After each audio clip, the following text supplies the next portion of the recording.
सरकारी तिजोरीवर लाडक्या बहिणींचा ताण पडत असल्याची जाहीर कबुली क्रीडा मंत्री दत्तात्रय भरणे यांनी दिली।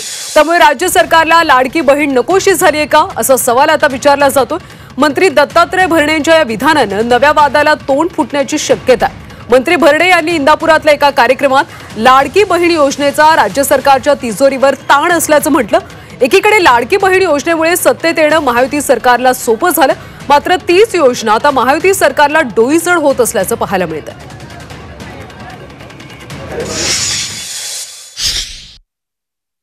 त्यामुळे ह्या वर्षी सगळ्या राज्यामध्ये तुम्हाला मी सांगतो हे मान्य केलं पाहिजे, लाडक्या बहिणीमुळे शासकीय तिजोरीवरती थोडा ताण आहे। त्यामुळे ह्या वर्षी थोडं जरा तुम्ही सगळ्यांनी थोडं पत्र जरी तुम्ही पत्र द्यायचे थोडं कमी करा। ताण जरी असला तुम्हाला सर्वांना माहिती आहे ताई, ताण असो सत्तेत असो आणि विरोधी पक्षात असो, निधी कसनं कुठनं कसा केव्हा आणायचा हे मला खूप माहिती आहे। 1500चे 2100चं वचन दिले, बजेटमध्ये आलं का? उलट तुम्ही 1500 देताना आदिवासी बांधवांचा हिस्सा काढून घेतला,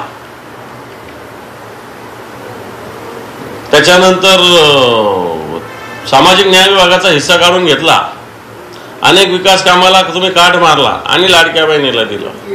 सामाजिक न्याय पण महत्वाचा आहे ना, समाजाला न्याय देणं महत्वाचं आहे, आदिवासी बांधवांना निधी पोहोचणं महत्वाचं आहे।